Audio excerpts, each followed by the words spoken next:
o cisma na Igreja Católica Apostólica Romana e o nascimento da Igreja Ortodoxa. A palavra ortodoxo vem do grego, da junção de ortos, que significa reto, e doxa, que significa fé. Por isso, o cristianismo ortodoxo acredita que eles sejam os únicos depositários da verdadeira fé. O termo católico vem do grego katholikos, que chegou ao latim como católico e depois ao português como católico. Pode ser traduzido como universal. Este adjetivo se refere ao que é comum ou que engloba tudo. Por isso, o cristianismo católico acredita que ser católico é ser plenamente cristão. O cisma, que deu origem à Igreja Ortodoxa, não foi um ato arbitrário e isolado, mas sim consequência de diversos fatores que atingiram o cume no século XI, devido basicamente a uma questão primordial: o primado de jurisdição do bispo de Roma. Até o final do século X, as duas igrejas eram uma só, com os católicos na Europa Ocidental e os ortodoxos no leste, na Grécia e na Turquia. A Igreja Ortodoxa surgiu com o objetivo de espalhar o cristianismo pelo Oriente, afirma o teólogo Rafael Rodrigues da Silva, da PUC de São Paulo. Com o tempo, as diferenças culturais criaram um abismo entre elas. O cisma ocorreu em 1054 entre a igreja chefiada pelo Papa em Roma e a igreja chefiada pelo Patriarca em Constantinopla, antiga Bizantino e atual Istambul.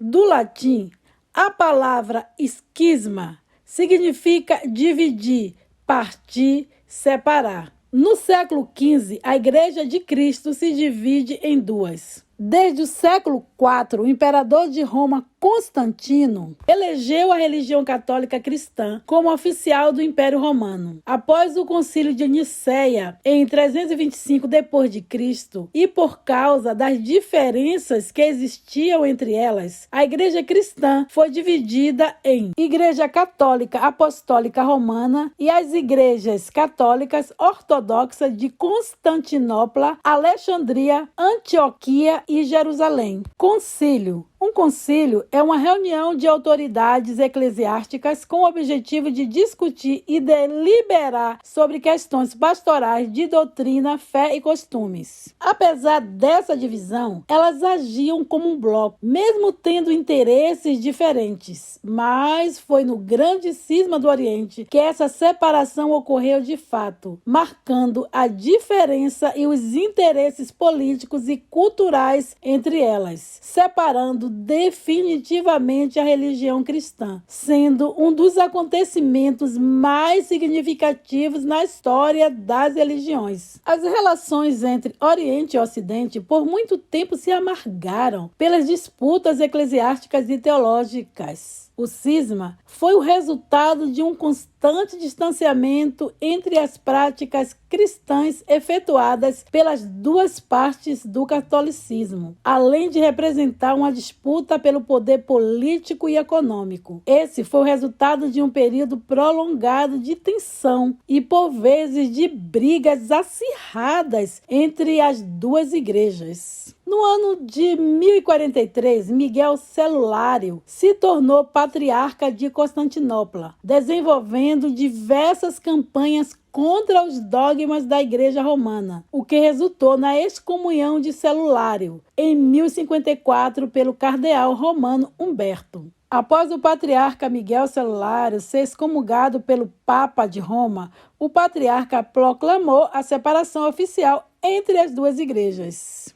O Papa Leão IX assumiu a Igreja Romana de 1048 até 1054 e foram feitas algumas exigências que não agradaram os cristãos ortodoxos. Os ortodoxos questionavam a autoridade papal e não aceitavam a interferência de um cardeal enviado pelo Papa Leão IX a Constantinopla, na Turquia. Portanto, da mesma maneira, a Igreja Ortodoxa excomungou o Papa Leão IX, consolidando o rompimento entre as duas igrejas. Assim, uma igreja excomungou a outra. o caos se instalou. Um reino dividido é difícil ficar de pé. A ruptura tornou-se permanente após o saque de Constantinopla pelos cristãos ocidentais em 1204, durante a Quarta Cruzada.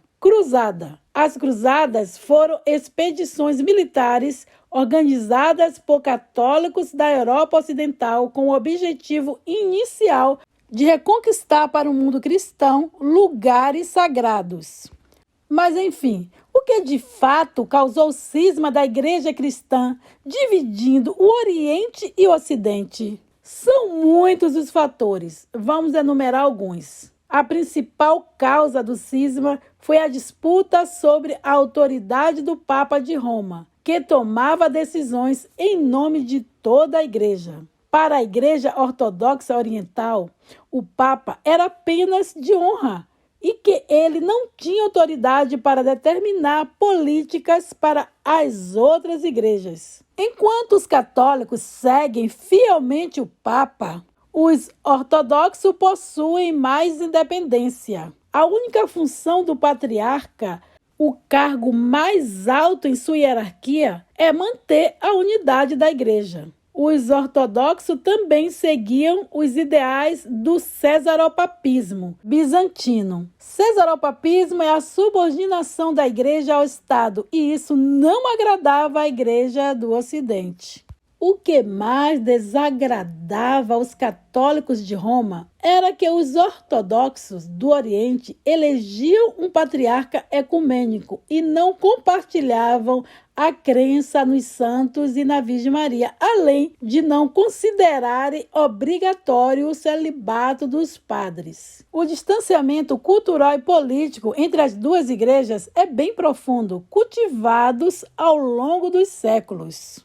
Entre essas questões estavam a crença no Espírito Santo ou se deve usar pão fermentado ou não fermentado na Eucaristia. E o Papa, querendo mandar em toda a igreja, incomodava e muito os ortodoxos oriental. Durante esse afastamento, houve várias tentativas de reunificação sem muito êxito. As muitas excomunhões só foram retiradas em 7 de dezembro de 1965 pelo Papa Paulo VI e o patriarca Atanágoras. Recentemente, o diálogo entre elas foi efetivamente retomado, na tentativa de um novo recomeço juntas.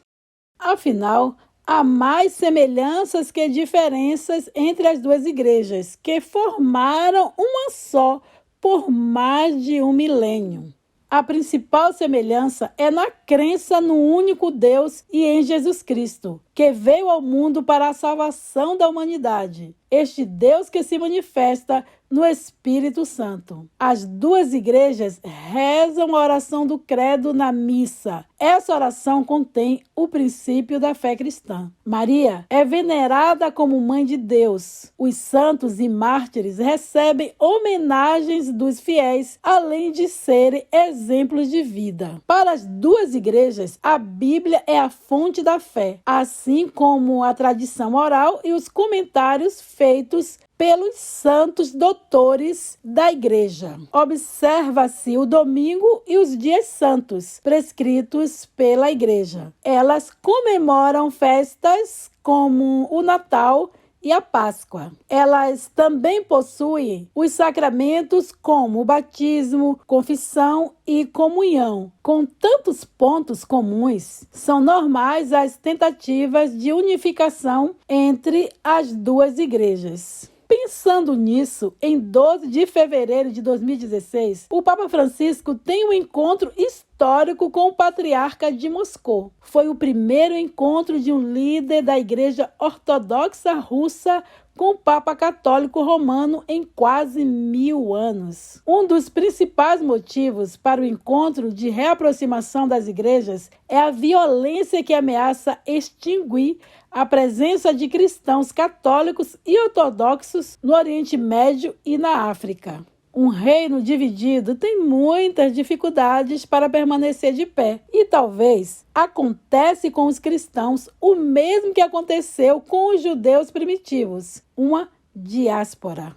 A diáspora é um conceito derivado de uma palavra grega que pode ser traduzida como dispersão. A diáspora é a desagregação ou êxodo dos membros de uma comunidade que deve deixar sua terra natal. O significado original do termo estava ligado à dispersão dos judeus fora de Israel. No entanto, a noção pode se referir ao que acontece com qualquer grupo religioso ou étnico, cujos membros foram forçados a deixar seu local de origem. Portanto, estão espalhados por diferentes países, levando à dispersão das comunidades. Com os erros cometidos pelas duas igrejas, o número de fiéis está diminuindo. Talvez a reunificação ajude a colocar de volta essas igrejas cristãs nos trilhos e no caminho do crescimento em direção a Jesus Cristo.